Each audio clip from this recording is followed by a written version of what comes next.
Hola, muy buenas tardes. En nombre de Bonilla Artigas Editores y de Librería Bonilla, les damos la bienvenida a esta presentación de La mandíbula del tiempo de Ignacio Díaz de la Serna.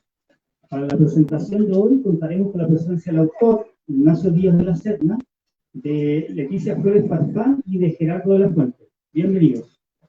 Gracias.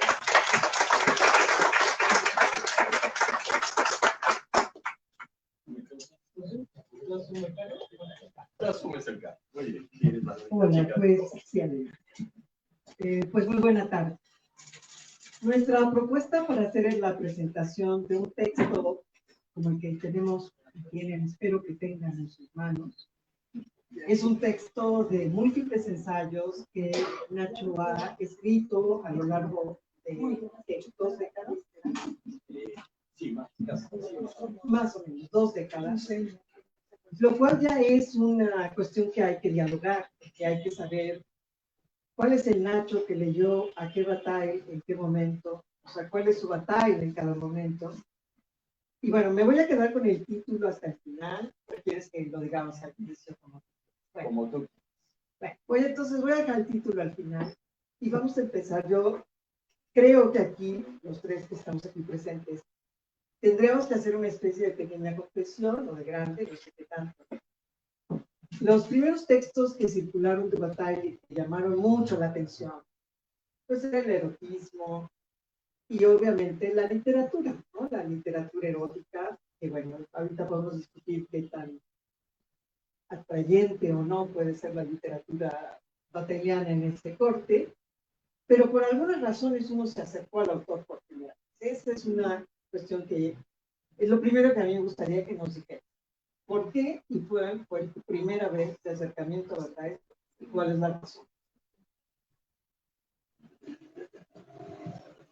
Digo, porque hay quien ha dicho, como Sabater, que se acercó a Bataille porque lo tradujo, ¿no? Sí. Y luego pues ya puedes tener tus amores o desamores, pero ¿qué pasó contigo? ¿Por qué le entraste por ahí? Le entré, es que ahora recuerdo una cosa.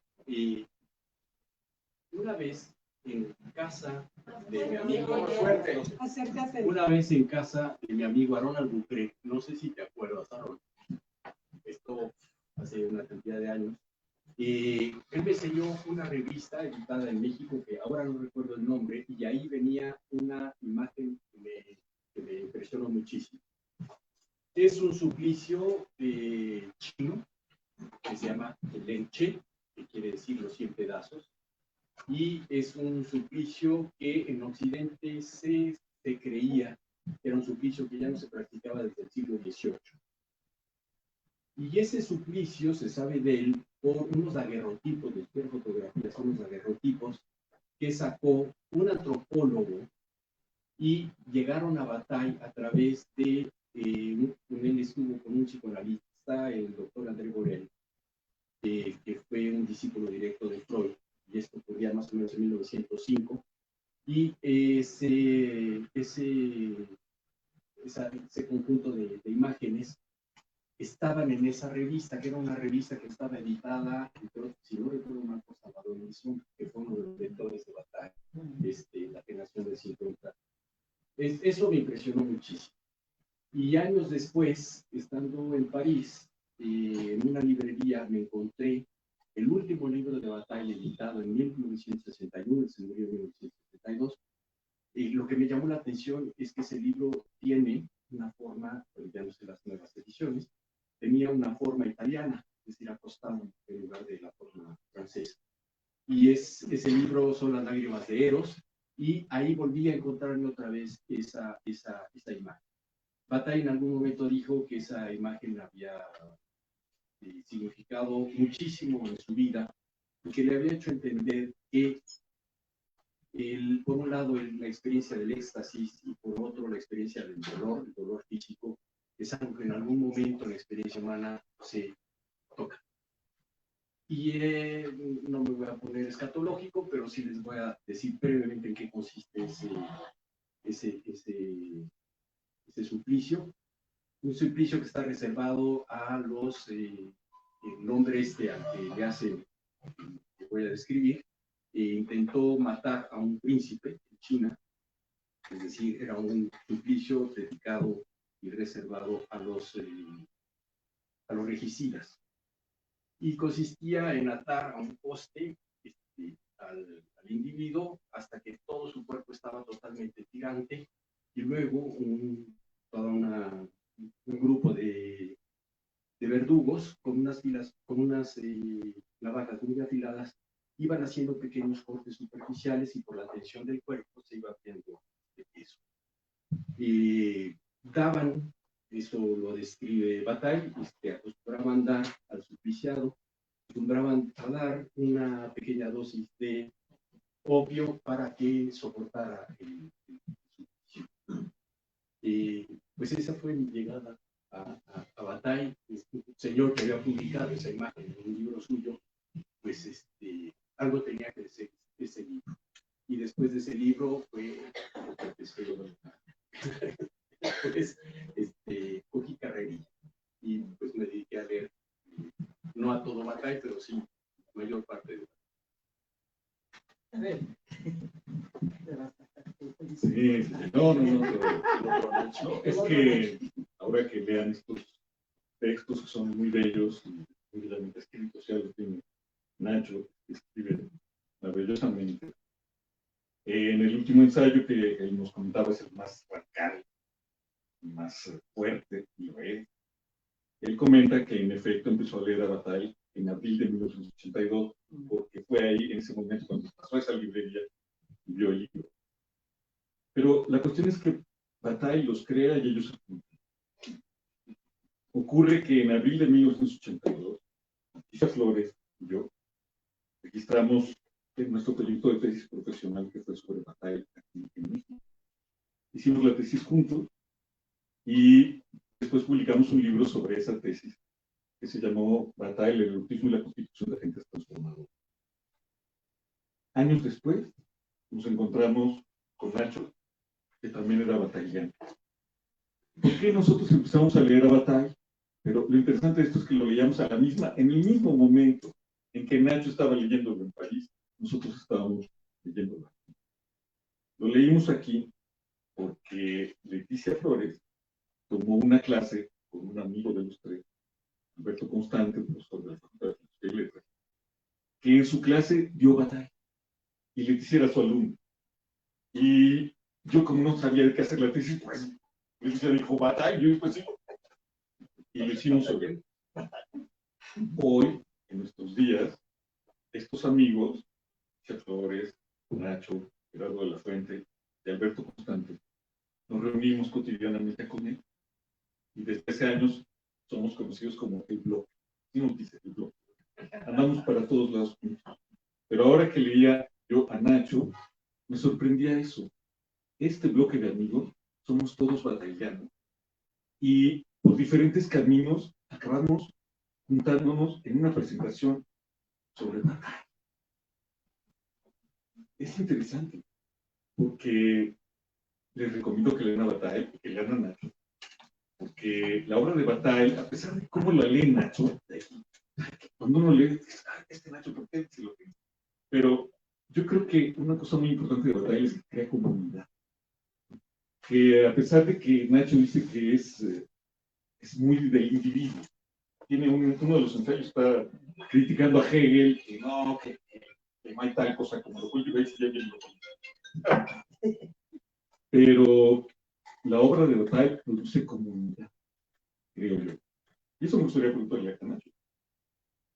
No es la experiencia que nos propone Bataille, una experiencia, creo yo, individual, sino que es una experiencia que solamente acontece si nos acontece a todos. ¿Cómo decirlo? El gozo de la publicación del libro de Nacho solamente es real si es el gozo que tenemos todos. Y esta es la comunidad de los batailleanos. Antes los batailleanos éramos nosotros, ahora los batailleanos somos todos. Entonces la pregunta era... La experiencia es individual. A ver, sí. Es que no puedo verlo de otra manera. Pues sí, no es el único autor, pero tampoco lo son muchos. Con Bataille, cuando lo comencé a leer, me empezó a ocurrir una cosa: la no necesidad de entender, la no necesidad de convertirlo en un objeto de estudio, sino familiar. Lo que me estaba diciendo era tan familiar, muchas de sus experiencias, parte de su vida, la mía no es desgarradora como fue la suya, pero eso es lo que esencialmente me permitió establecer una comunidad, y necesariamente tiene que ser una comunidad en términos individuales o individualistas. Eso yo creo que para mí ha sido muy importante haberme encontrado este autor y la manera como, a pesar de que hice una tesis de maestría sobre él, una tesis de doctorado sobre él, y después he publicado y escrito muchas cosas en relación a él, nunca han sido, digamos, escritos ni doctos, ni tratando de explicarlo, etcétera. Es simplemente volver una y otra vez a establecer con él pues lo que en realidad él dice que estableció con Nietzsche, ¿no? Una compañía sobre la tierra, una especie como de hermandad. Por eso repito, nunca ha sido un objeto de estudio. En otros autores sí. Y esto me parece importante que lo mencione por la siguiente razón. La cercanía que uno puede tener con un autor puede ser porque uno siente que ese autor nos está hablando de ideas que son afines a las nuestras. Pero lo que trato de describirles, eso es muy poderoso. Es decir, cuando uno se encuentra en la vida con un autor al cual no hay que preguntarle nada, porque ese autor tampoco le pregunta a uno nada, sino establecer esa incondicionalidad con el autor, para mí ha sido absolutamente decisivo en mi vida como autor y sobre todo mi vida como... por eso, digamos que mi comprensión y mi lectura de Bataille siempre ha sido bastante más esteticista que social. Creo que Bataille es uno de los autores de la primera mitad del siglo XX que plantearon un problema que siempre me ha interesado a mí, que es el siguiente. Un escritor, a sabiendas de que el lenguaje no le alcanza para describir ni para hablar de experiencias profundas en su vida, sin embargo, intenta hacer, sabiendo que de cualquier forma eso está condenado al fracaso. Y ese es un problema de comunicación que justamente abrió el desarrollo de la literatura en la primera mitad del siglo XX, ¿no? Fue un problema que tuvo Kafka, fue un problema que tuvo Proust, fue un problema que tuvo Joyce y otros grandes autores. Bataille a mí me parece que es uno de esos grandes autores que cuando uno lo lee de una cierta forma, uno a lo que se enfrenta es a ese desideratum del escritor, de decir, ¿por qué mejor no me callo? ¿Por qué mejor no me dedico a la jardinería o a construir casas como lo hacía Wittgenstein, que construyó? ¿Por qué estar repitiendo una vez y otra vez este intento? Repito, que a sabiendas está condenado al fracaso. Y eso es lo que, una de las cosas que me fascinó en Bataille. Sin embargo, ¿no, Nacho? O sea, Bataille afirma que escribe para no volverse loco. O sea, hay un juego de la contradicción, de la permanente tensión entre dar sentido y esto no tiene sentido. Y yo creo que es justamente donde las lecturas pueden tener cierto sentido, ¿no? Porque tú hablas de una experiencia que voy a traducirla así, me dirás si me estoy equivocando, como más íntima en el acto de la lectura misma, de la entrega hacia el autor. Pero creo que por donde iba la preocupación planteada por Gerardo es esa comunidad en la que habla Bataille, cuando en un momento dice que de lo que está hablando es de una fosa común, cuando es la experiencia, y no la tumba. Es esa idea de la pérdida identitaria en los momentos de éxito. Por eso la fotografía, todo esto de Parabev en Elizondo, tiene que ver con eso, ¿no? Es decir, ¿cómo es posible que una comunidad entre en éxtasis ante semejante barbarie, voy a decirlo en el sentido muy benjaminiano, ¿no? Entonces, creo que es por ahí, ¿no? Si donde está esa inflexión que estamos un poco estamos porque, pues sí, Gerardo y yo nos acercamos muy políticamente a Batalla, esa es la verdad, esa era nuestra preocupación, que entender por la comunidad en ese momento, cuando era una categoría que en Italia y en Francia se estaban cuestionando si la comunidad imposible, si era viable o no una comunidad. Entonces, por ahí digamos, ese es el cuestionamiento, porque tú en un momento al final, en el ensayo final, tú hablas de la risa, ¿no? Como una carcajada que va a permitir, pues no sé si destronar el desorden de Dios, o qué quieres hacer con él, ¿no? Porque Dios también ha sido una categoría que tú persistentemente has tenido en tus escritos, ¿no? Entonces, pero ¿solo es la risa? La pregunta es, ¿solo nos reímos al final? ¿O qué pasa? Porque yo siempre he entendido la experiencia batalliana como cuando dice en Voluntad de Suerte que tiras los dados, ¿no? O sea, sí, estás en el juego, y si estás en el juego estás en el entusiasmo, pero estás en el riesgo y ahí tientas, ¿no? Entonces, como que solo la risa, esa es mi pregunta al final, y la comunidad. Perdón, no es examen doctoral, es una idea de que platiquemos de cosas que no lo van a creer, pero por alguna razón siempre nos embelezamos en batalla, pero no lo platicamos así entre nosotros, ¿eh? Muy batallanos, pero luego no hablamos mucho de él. Entonces, somos batallanos públicos. Es público, muy público. Entonces, no sé si nos cuentas de tus obsesiones. Lo bueno es que como son amigos míos, estoy seguro que me van a dar la mención o no. Seguro. Summa cum laude.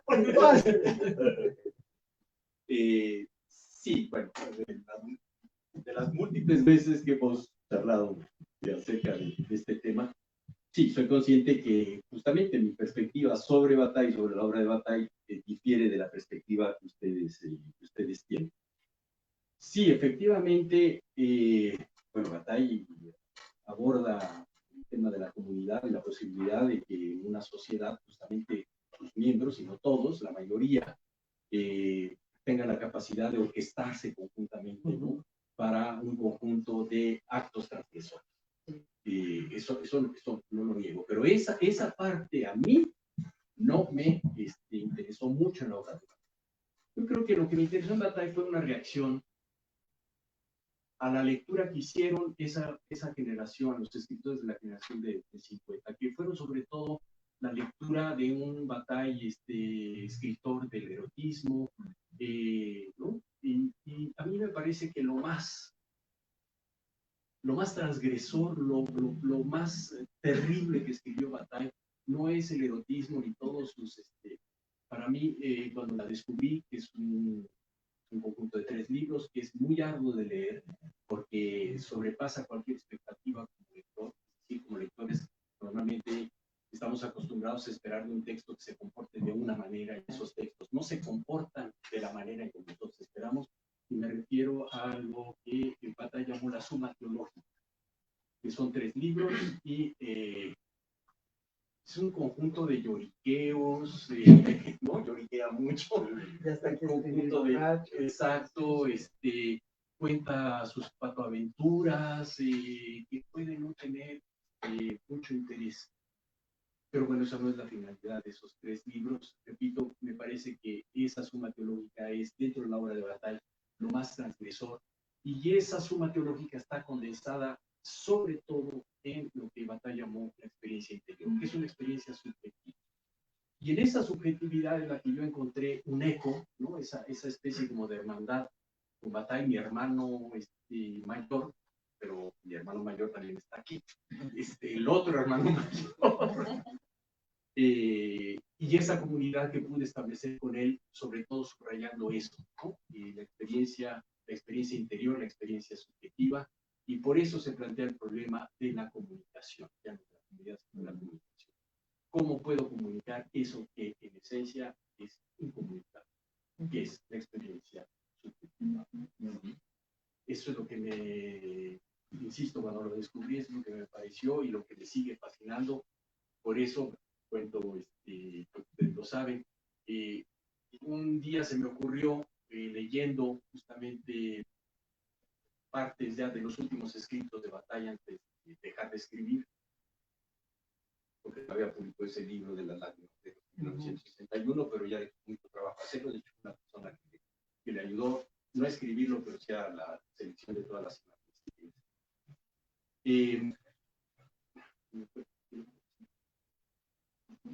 Experiencia. La memoria. Las memorias de Batalla. Yo por eso le escrito todavía mis memorias. De la comunicación. De la Escribir. La suma teológica. Perdón, ¿qué hacemos aquí? A ver, lo que te acuerdas. Bueno, es, además, a pesar de todo, aunque no parece que es la presentación de un libro, este libro reúne una serie de ensayos escritos durante mucho tiempo sobre Bataille. Y algunas preocupaciones de Nacho recorren todos los artículos, algunas son estas: la subjetividad, la comunidad con el autor. Es una comunidad peculiar porque el autor no está ausente, pero está presente en nuestras vidas. Esa es una de las preocupaciones. Hay otra preocupación que recorre todo el libro y es la preocupación de Nacho por la filosofía. Una obsesión en el texto respecto a qué es ser filósofo, para qué sirve la filosofía, una especie de cercanía y lejanía con lo filosófico que marca todo el texto de Nacho. Yo creo que todos los que leen a Bataille, que se deciden atraídos por Bataille, compartimos un poco eso.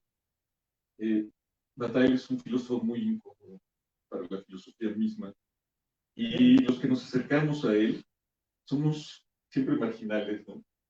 Un poco marginales, porque no sabemos qué hacer con ese discurso filosófico que es, por un lado, una reflexión sobre los problemas fundamentales de lo humano, y por otro lado también es un discurso de la razón, un discurso que debería tener un lado prístino, o en términos kantianos es una realización de la razón pública. La filosofía, en principio, es algo que todos podemos debatir. En el extremo, sin ninguna calificación especial, todos los seres racionales deberíamos poder hablar de una serie de cosas, de los conceptos, la finalidad de la vida, el valor, la verdad. Pero la realidad es que la filosofía es extraña, es autoritaria, es asfixiante. La académica, sí, pero la filosofía en general también, ¿no? Y Nacho lee a Bataille y oscila con Bataille en eso. Por un lado, Bataille es un gran hegeliano, y Nacho le echa muchos elogios a la lectura de Bataille de Hegel. Y por otro lado, el mismo autor que por un lado es capaz de reconstruir la argumentación en una frase, toda la fenomenología del espíritu, el mismo autor es capaz de decir que ahorita estoy borracho, o que soñé, o que me estoy muriendo y en mi cojín está lleno de sangre, ¿no? Hay una incomodidad con la filosofía. Y no sé si sea por eso que en nuestras reuniones, en el texto, pero también en las cosas que hablamos cotidianamente, solemos decir a veces que ya no somos batallianos. Es algo interesante. Fuimos batallianos. Incluso Nacho lo decía hace un rato. Renegaste de Bataille. Renegamos todos de Bataille. No se puede ser batalliano. O tal vez ocurrió que la incomodidad con la filosofía acabó resolviéndose en un rechazo a la filosofía. Después de estar en el límite entre ser filósofos o no, en el límite valía la pena discutir a Bataille, porque Bataille mismo estaba en ese límite, y tal vez ya no somos batallianos porque ya simplemente la filosofía o la hemos abandonado o nos ha abandonado. Ya que estábamos en el examen de Nacho, me gustaría preguntarle eso a Nacho, aprovechando que tenemos al autor aquí. ¿Qué hay con la filosofía? ¿Cómo recorre tu lectura de Bataille? Pero a ver, La incomodidad con la filosofía. Porque tú lo que pones un acento en uno de los textos de que Bataille quiere pensar sin inhibición. Creo que así fue tu frase, ¿no? Pensar sin inhibición. Y uno se queda pensando, efectivamente, si uno ve todos los derroteros ahora que trabajas tanto pensamiento moderno y todo, como el tema central del cuerpo, siempre la forma en que se toca es una forma autoritaria de controlar. Y en Bataille, en realidad, estaba eso, ¿no? El cuerpo que se te pone enfrente y te dice de ninguna manera, a mí a ver, controla. Yo por eso creo, por eso decía que habría que matizar, bueno, no sé, ahí tú te posicionarás, pero creo que va contra una filosofía academicista, ¿no? Y no contra una filosofía cuando él ha entendido a la filosofía como ese juego, como finalmente la risa o la escritura para vivir o para darse un sentido, para no volverse loco, aunque a mí sí me inquieta si a esa risa le aumentamos pues las lágrimas, ¿no? Porque ahí es donde va el asunto. Pero bueno, por eso creo que habría un matiz en esto, ¿no? Yo no creo que reniegue de su filosofía, como renegó del academicismo, que solo permitía pensar sobre ciertos temas y de cierta manera. Bueno, para comenzar con una anécdota, y si no recuerdo mal, en 1942, así está escrito por Bataille, dice, me paso la filosofía por las verijas. Las verijas. Tanates en agua. Tanates en agua. Por cierto, eso lo escribí al comienzo de mi tesis doctoral y el asesor, que era Oscar Marte Arena, me dijo, no tienes que quitar eso. Y me dijo, no, de ninguna manera, si eso lo dice el autor, si yo no estoy diciendo, no, claro que no lo voy a quitar. Todavía me lo recriminó después del examen. Yo creo que hay poco que decir ante esa expresión de Bataille. Claro, esto es 1942. Todavía había 20 años, ahí está batallando con textos filosóficos, etc. Pero eso es así, Bataille era muy bravucón, todos sus escritos, notas, ¿no? Todo lo que él escribió está lleno de bravuconadas, etcétera, etcétera. Lo que sí es cierto, en mi caso, no diré que esto es un adiós a la filosofía, pero pues los que están aquí, la mayor parte me conocen bien y nada más recuerdo que mi vida tiene un antes y un después. Mi vida, un antes, cuando no estaba en el CISAN y entonces yo me dedicaba a la filosofía francesa contemporánea, y después, el después, que fue cuando entré en el CISAN hace ya 27 cosas así, y pues yo tenía que abocarme a ciertos temas dentro del CISAN, entonces fue cuando empecé a estudiar Estados Unidos, el sistema político, la constitución norteamericana, etcétera. Yo en lo que me encuentro es haciendo un libro sobre cartografía antigua sobre América del Norte. Entonces, esto me sirve para hacerme una pregunta frente a ustedes. Yo escribiría hoy por hoy esos textos que escribí hace ya mucho tiempo. Lo dudo, yo no creo que los escribiría, no por una falta de fe o no porque me arrepiento, si me arrepintiera no estaría escribiendo aquí, evidentemente. Por un lado, me gustó releer todo esto en el momento de seleccionarlo, por otra parte, me dolió. Y una cosa, no toqué, eso lo explico en una breve nota, no toqué los textos, no los mejoré, no busqué nada, absolutamente, prácticamente están íntegros, porque fueron en momentos muy especiales de mi vida. Entonces, Bataille es una especie como de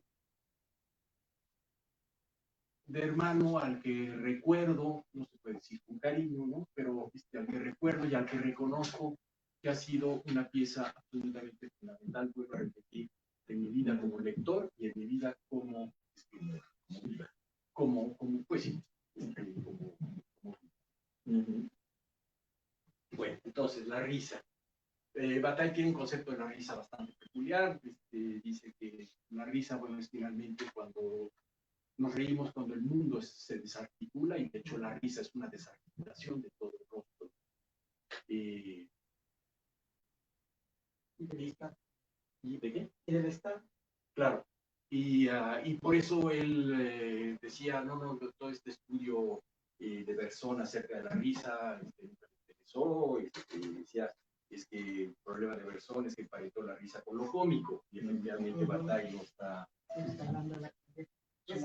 Su risa es, como él mismo dice, es una risa dionisíaca, es de Dionisio, y vuelvo a repetir, es simplemente el reflejo en el individuo de cuando el mundo pierde todo su sentido, pierde toda su articulación, que eso es justamente el desorden de Dios.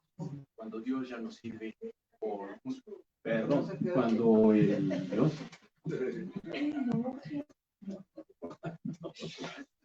Cuando quiero que estas palabras no sean grabadas, sino íntimas, nada más, entre ustedes y yo. Decía, es finalmente eso.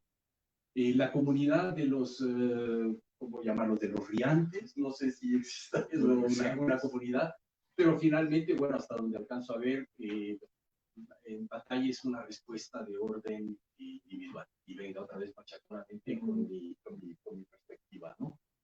Pero también es posible que en una comunidad haya los riantes, aquellos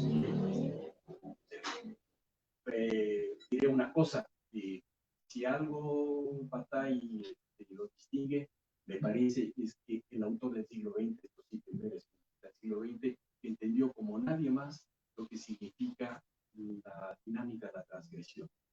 Y la transgresión es a lo que se dedicó Bataille, a entender, tanto en términos individuales como fenómenos sociales, a las sociedades en su funcionamiento cuando establecen conjuntamente, ¿no?, actos transgresores. Llámese sacrificio humano, llámese...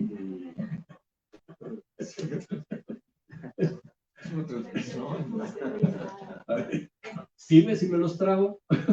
Digo, los micrófonos. ¿Este se oye mejor? Vale.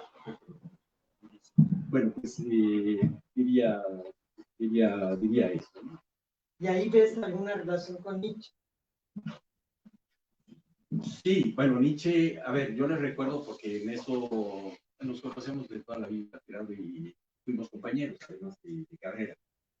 Les recuerdo que cuando nosotros estudiamos en el Colegio de Filosofía, prácticamente el único autor que se veía era Althusser, ¿no? No me equivoco.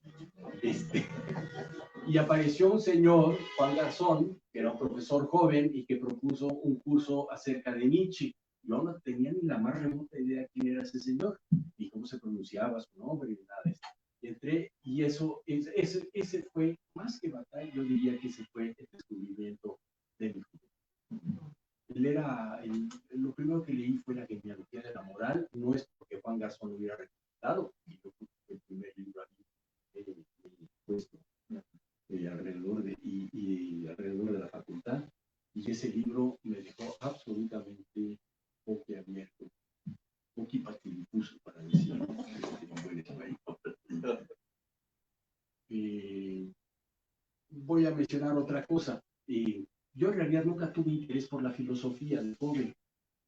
Es que aquí otra vez estaron, que será testigo, creo que no voy a mentir. Es que eres parte de mi memoria, ¿no? ¿Qué quieres que haga? Yo hasta los 17 años me interesaban esencialmente dos cosas, las chicas y el fútbol. Yo sabía todas las estadísticas del fútbol, campeonatos del mundo, etc. Y en el segundo de prepa me encontré con tres amigos que estaban muy lejos del fútbol, no estaban lejos de las chicas, pero muy lejos del fútbol, y ellos hablaban de cosas que para mí eran absolutamente incomprensibles.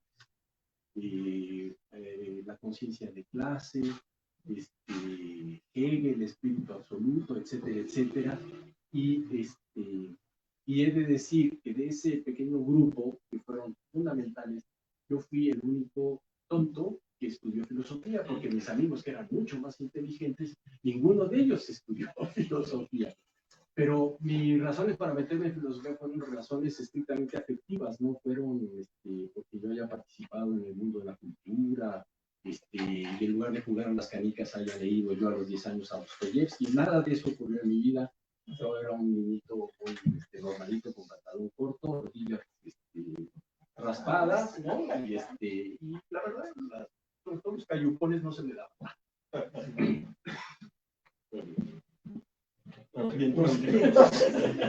Entonces, no, pero sí, claro que sí. No te contestaba acerca de la risa. Bueno, yo haré una última anotación respecto al libro. Me dio mucha nostalgia leer el libro. Les recomiendo mucho que lo lean, está realmente escrito. Y son diferentes épocas de la vida de Nacho y de la vida del mundo, las que se reflejan ahí. Lo que me dio mucha nostalgia es que éramos batailleanos. Que cuando uno lee a Bataille, hay ahí escenas que son tremendamente dramáticas. En el pequeño, Bataille cuenta como su padre ciego come la sopa y se embarra toda la sopa. O en otras, alguien se masturba enfrente de su cadáver de su madre. En otro momento, alguien mete un huevo por la vagina de una mujer y hay mucho vómito y hay muchas cosas así. Cuando uno lee la poesía de Bataille, es una cosa muy, muy fuerte. Y hay escenas así, imágenes así, en parte porque Bataille no quiere que nos apoltronemos allí, que hagamos catarsis, que nos sintamos buenos leyendo su obra. Entonces no nos va a permitir que nos identifiquemos ahí. Ay, es que lindos somos leyendo cosas horribles, ¿no? Nos va a agredir, nos va a pegar duro. Y eso cuando éramos jóvenes, eso era muy, muy fuerte. Yo lo recuerdo así, era toda una emoción leer eso y era una transgresión. Era el gran tipo de la transgresión. Igual que Nietzsche. Cuando Nietzsche dice vamos a filosofar con el martillo, pues sí que sacaba el martillo, ¿no? Y acababa con todo muy bien. Y éramos así. Pero ahora ya estamos viejos, pues ya estamos viejos, pero por otro lado, el mundo envejeció también y ahora escenas así acontecen todos los días en las redes sociales, en el internet, en la cotidianidad de la gente. Una cosa que era muy importante para Bataille era todo el erotismo. Había un cine que está Armando, que también es de los batallanos, director de cine. Había un cine que era batallano el suyo. ¿Cómo se llamaba esta película que termina con el corte de... esa está basada en Bataille. El Imperio de los Sentidos. El Imperio de los Sentidos. El Imperio de los Sentidos, por ejemplo, es una película muy, muy batallana. Realmente retoma toda la tesis de Bataille. Historia de O, ese tipo de cine era el erotismo. Ahora ya no hay erotismo. Ya no hay transgresión. Ya podemos elaborar las escenas más sangrientas y dejó de ser transgresión, ahora es cine gore. Y tiene seguidores, encuestas, sitios, y ya no se puede transgredir nada. Por eso ya nadie es batallero, ni nosotros. No sé si sea así, te digo que aprovechando que tenemos aquí al autor, y ya que estamos en examen, es lo último que yo le preguntaré, ¿será que ya no hay nada que transgredir? ¿Será que pues, es un autor que envejeció? Lo podemos ver como se va a ver los muebles de anticuario. Es grato, pero en la casa no tenemos un mueble. ¿Cómo ves?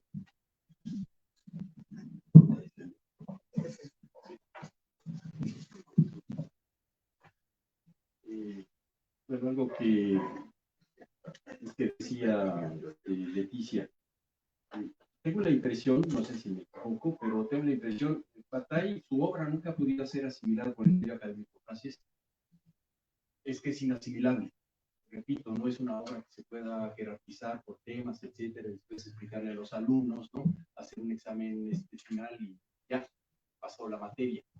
Y eso ya es significativo cuando un autor no puede ser normalizado por las instituciones.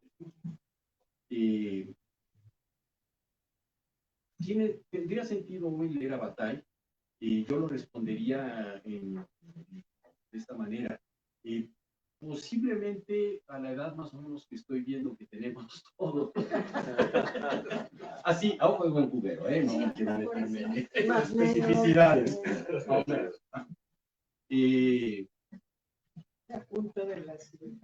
Pues yo creo que ni siquiera, o sea, parecería de interés, pero de la misma manera que leer a Hesse a los 16 años, Lobo Estepario, es una bomba atómica que uno se pone en su vida, ¿no?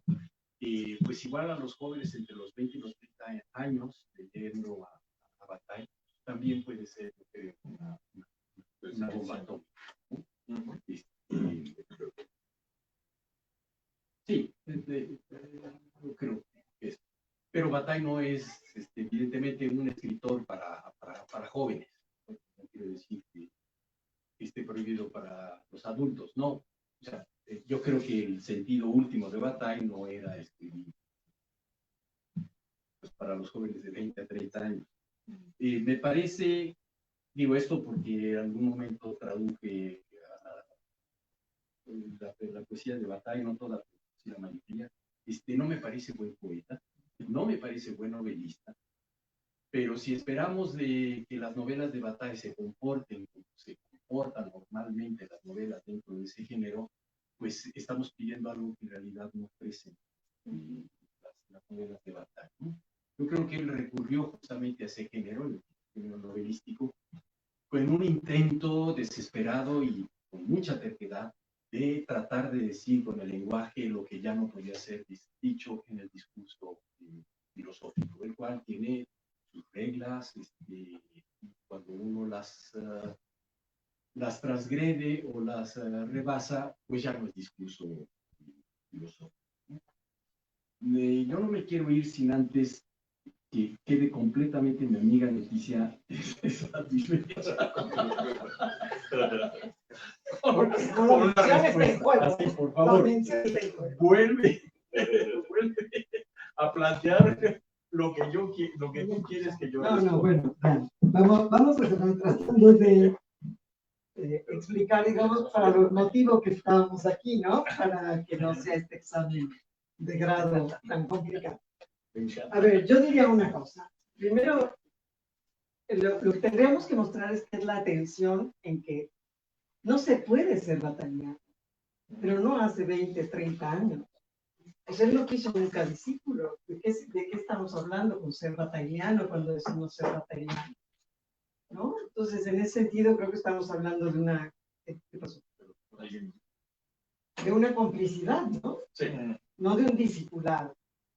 ¿En qué lo sigues o en qué no lo sigues? Bueno, poco se ha mostrado aquí, tú lo has seguido en esa parte del intento de la escritura, de una escritura que trata de decir aquello que no puede ser dicho, ¿no? Y que siempre está pues en esa tensión y en esa franja y en la búsqueda de la metáfora, tal vez mal dicha, siempre incompleta, siempre... Toda esa parte queda clara, pero por eso decir hoy o decir hace 30 años soy batalliano, no, pues porque yo tampoco le veo por dónde nos agarramos.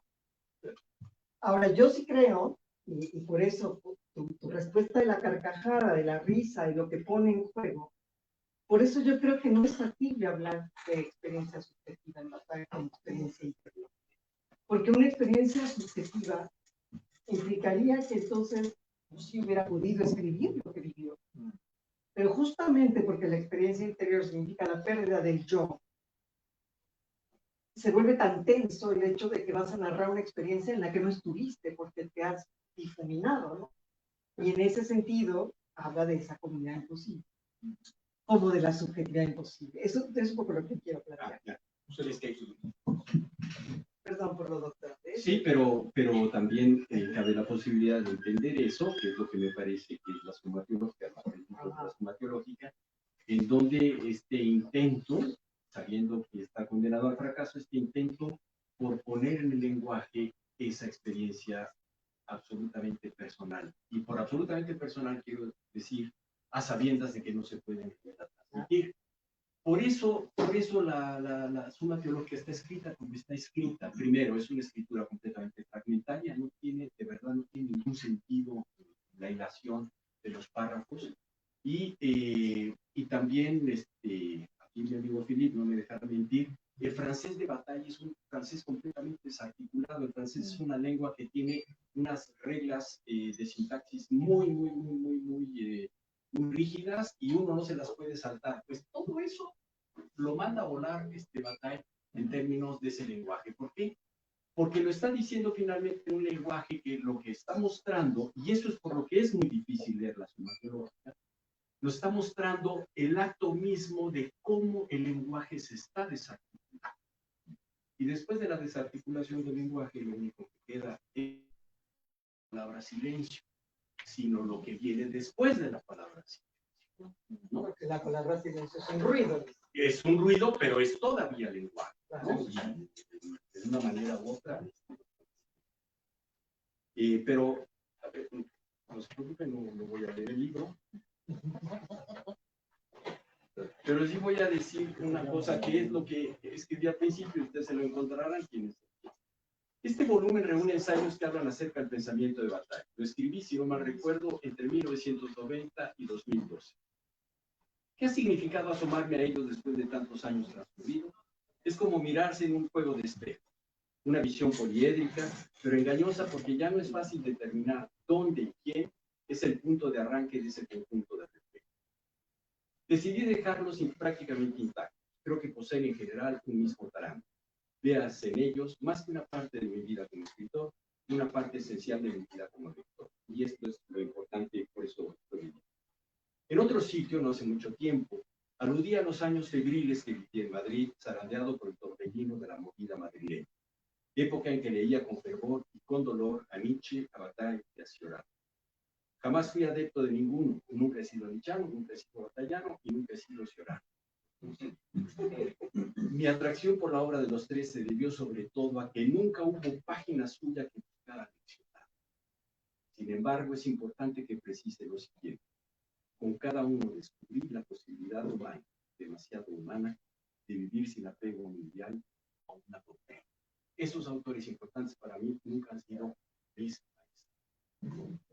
maestros. Siempre con. Y quiero decir, ¿ya quieren que terminemos? ¿O? Pues nadie del público, ¿no? Pero solo, por favor, dinos por qué. Es una frase de Bataille que está ahí perdida. La obra de Bataille está publicada por la editorial francesa Gallivat, con 12 tomos. Y hay una parte de la obra de Bataille que es absolutamente fascinante, que muchas veces me metí más a esa parte que a la parte conocida, que son los libros, algunos que se le quedaron inéditos y otros que sin público. ¿A qué es a lo que me refiero? Las toneladas, porque literalmente son toneladas de notas, muchas veces escritas en papelitos, servilletas de algún hotel, etcétera, que eso hizo la colección de Gallimard, y eso, cada uno de los 12 tomos, vienen las notas que están relacionadas con teoría de la religión, por ejemplo, ¿no? Y esas notas son fascinantes porque es un poco el espejo en el que uno puede ver cómo funcionaba Bataille, cómo funcionaba la cabecita de Bataille. Un tipo profundamente desorganizado, y en eso no cumplía con lo que debía cumplir la mayor parte de los filósofos del siglo. Bueno, sí quiero decir una cosa. Hay un texto, bueno, es parte de un texto que escribió David Huerta acerca de un libro que publiqué. Y no lo publiqué porque haga un elogio a David Huerta, sino porque David Huerta entendió una cosa que me parece fundamental y que es lo que me gustaría que se entendiera, no aquí, sino que se entendiera cuando un lector anónimo lee un libro de un anónimo que sería yo y que no nos conocemos. Y volviendo un poco a este tema, en donde nunca he sido batallano, en donde la academia francesa, digo, la universidad o el mundo académico francés no ha podido asimilar a Bataille, que es esto que explicaba yo o que contaba en un principio. Mi forma de leer a Bataille fue no a través convirtiéndolo en objeto de estudio, sino fue a través de un acto de posesión. Cuando me reunía con David Huerta, había dos cosas que compartíamos. Uno, el amor por la poesía del siglo de oro, y la otra por Calazo, por Roberto Calazo, novelista que no es novelista, italiano que murió hace poco. Y eso lo dice David, que a él le parece que lo que yo he hecho con Bataille, o lo que hice en esa parte de mi vida con Bataille, fue justamente dejarme poseer por Bataille. Y en ese acto de posesión no cabe hacerse preguntas, en el sentido de no cabe cuestionar al autor que se está leyendo y que se está aceptando justamente esa relación de una posesión. Simplemente se le acepta incondicionalmente. Pero esa incondicionalidad es en realidad una trampa, ¿no? Porque no se batalla. Y he sido batallando. Pero otros autores en los que sí los he convertido como objeto de estudio, pues sí, uno se pelea con ellos, los cuestiona, y siempre me ha parecido en un acto que no debería de ocurrir, porque cuando uno, sí, pero la talla de ciertos pensadores, pues ahora sí que quién es uno para tratar de enmendar el ataque. No, uno no es nada. Quiero aprovechar, darle mis más sentidas gracias a Juan Bonilla, que es el editor de este libro. Juan,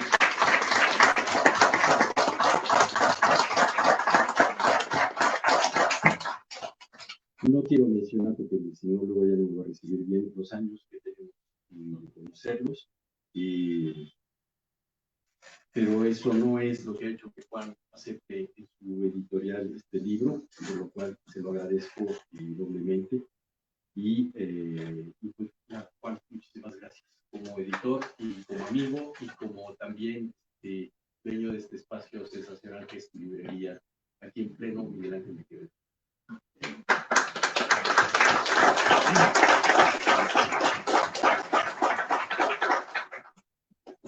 También, hablando de amigos antiguos, muchísimas gracias a ti, Leticia. Muchas gracias a ti, Gerardo, conocido como El Gato, que son miembros del bloque, aquí nada más faltaría uno. Y muchísimas gracias por sus comentarios y muchísimas gracias también por la amistad de tantos años y las múltiples actividades que hemos tenido a lo largo de la vida. Y si ustedes no tienen algún libro que escribir o algún bautizo al que asistir o algo, les quiero decir, perdón, boda o creo que algunos sí actúan en cabaret. No sé si tienen función en el cabaret. Podemos ir a tomar algo en Francisco Sosa 409, que está pegado a la universidad. Eso se lo debemos, es la sede del Instituto Mexicano de la Justicia, y eso se lo debemos a mi queridísimo Juan Arau.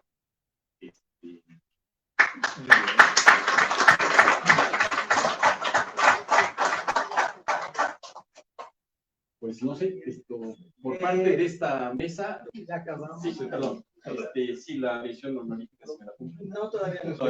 Porque vamos a abrir al público si tienen preguntas, si tienen algún comentario. Sí, si hay alguna consulta, comentario, hay micrófono disponible. Hay micrófono abierto para quien quiera. ¿No? ¿Cómo se llega a Francisco? ¿Cómo se llega a Francisco Sosa? Juan Carlos, eso estaría que te dejo. Pero no interpretes que no quiero que vayas. Que lo vean en el Waze. Que lo vean en el Waze. ¿No? A ver, allá sí hay una pregunta, venga. Buenas tardes. Felicidades por el libro. A mí me encanta mucho igual Bataille. Igual leerlo provoca eso, como usted menciona, esa comunidad, este afecto, pues que es subjetivo precisamente, ¿no? Y ahorita comentaban, pues precisamente la escritura de Bataille es fragmentaria, el propio, ahorita la presentación igual fue así muy fragmentaria también, esencia de Bataille, ¿no? Todo esto. Digamos, precisamente no es un filósofo, ¿no? Sino precisamente su escritura es totalmente una experiencia interior. Mi pregunta sería, para todas aquellas personas que no estén involucradas en la filosofía y todos estos temas académicos, ¿qué decirle de Bataille para que no lo tomen, digamos, como algo nada más ahí suelto o un ser que simplemente quiso escribir? ¿Qué podríamos decirle de lo que puede rescatarse de Bataille como para la comunidad social, ¿no? En este sentido, en ese aspecto, digamos, ya en un aspecto social, en un estrato social. ¿Tenemos tiempo?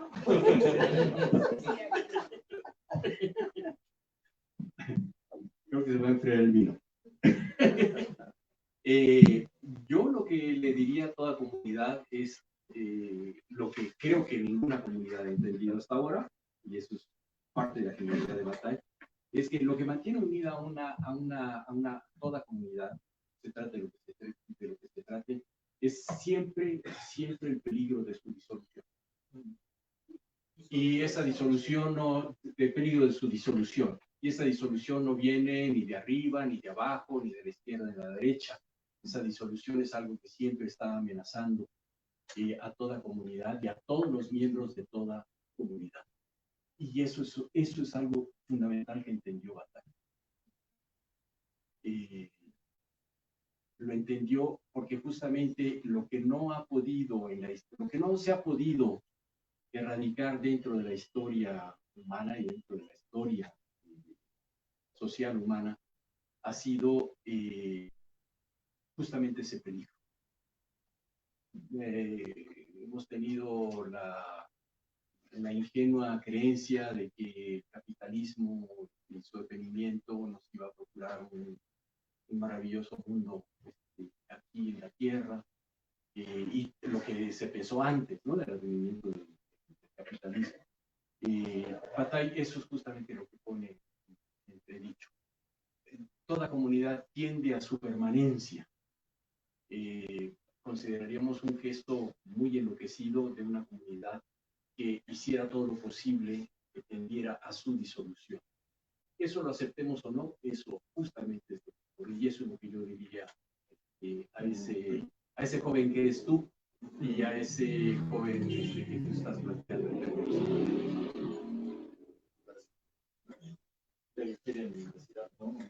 Lo mejor es leerlo, arriesgate. Sí. Pero primero Nacho.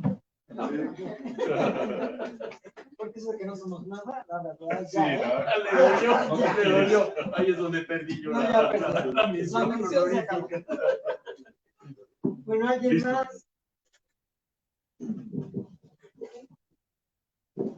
Bueno, a esta comunidad de sonrientes, más que nada, me gustaría que ahondaran a propósito de lo último que acabas de señalar, Nacho, la situación con la parte maldita, este asunto del consumo, este asunto de esta crítica soterrada a esta forma de vida que pretendía satisfacer todas las necesidades y pues el criterio de ganancia subordinó a esta capacidad de satisfacer necesidades, y entonces digamos que las máquinas adelantaron a la moral, y entonces, bueno, estamos en este berenjenal que efectivamente Bataille puede ayudar un poco a ahondar o a tratar de responder este asunto de la parte maldita, o por qué a las sociedades contemporáneas les apasiona tanto la sangre y la muerte del otro.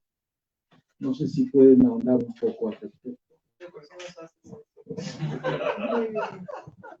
Bueno, por Dios, no. ¿Quién pasa?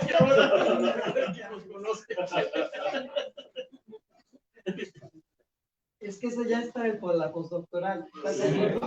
Sí, yo creo que la vamos a sacar para la postdoctoral. Con esto yo ya pido beca.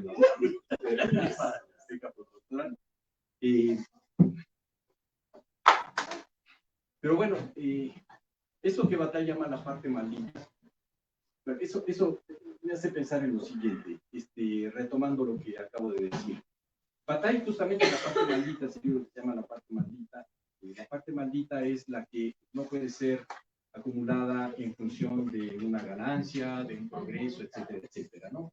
Es una parte de esta producción de riqueza que tiene toda comunidad, que tarde o temprano la tiene que condenar al derroche, ¿no? Despilfarro al derroche.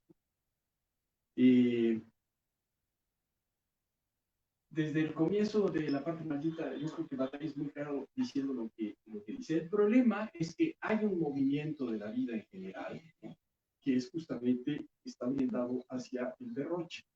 Lo que hemos hecho los humanos es tratar de ir en contra de ese movimiento natural. Y de ahí proviene el sentimiento de angustia, la finitud de la vida, etcétera, etcétera, etcétera. Lo único que no podemos modificar ese movimiento general, lo llamo el movimiento general de la vida. Lo único que podemos hacer es actuar conforme a ese movimiento. Ser también seres de dilapidación y seres de derroche. Bataille nos está refiriendo a que ahora vamos a derrochar el agua porque está haciendo falta, ¿no? Y no voy a lavar los dientes ahora en la ducha. No, no se está refiriendo a eso. Eso sí implica, toda la parte maldita implica evidentemente la construcción de una comunidad, es decir, el acuerdo de un conjunto de individuos para llevar a cabo esas actividades que son, por definición, absolutamente enloquecidas. No contribuyen a la permanencia en paz de una comunidad. Ahora, eso no se le puede enseñar a las comunidades. Eso no es material de un think tank, decir, vamos a diseñar tal política pública en función de eso, ¿no? Bataille escribió eso en 1947, o sea, a él todavía le toca la recuperación del plan Marshall, ¿no? Que se pone en funcionamiento para el rescate económico de Europa. Pero alguna vez he fantaseado con lo siguiente, y él se queda ahí en ese momento histórico, porque publica el libro, pero ¿y qué tal los 37 años, si no me equivoco, los 37 años de Guerra Fría? ¿No fue acaso también una respuesta de algo absolutamente insensato, ¿no? A nivel mundial, derrochando ese dinero cuando siempre se ha criticado la Guerra Fría, que por qué ese dinero lo que se gastó en ojivas nucleares, por qué no se gastó en educación, por qué no se gastó en todo lo que habría que gastarse? El mundo fue imposibilitado para hacer eso, ¿no? La parte maldita muchas veces me ha hecho pensar en lo que ha sido la historia de la posguerra, por lo menos en Occidente.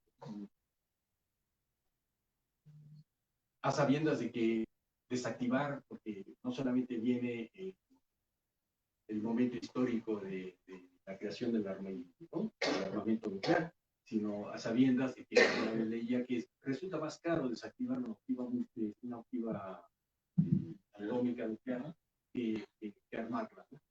Entonces, con los acuerdos de SALT 1, SALT 2, etcétera, etcétera, estamos en un proceso en donde el derroche era... el crédito en nuestras sociedades es una forma de derroche, ¿no? Gastamos el dinero que no. Y estamos perfectamente acompasados, ¿no?, como sociedades en ese despido. Muy bien. Muchas gracias.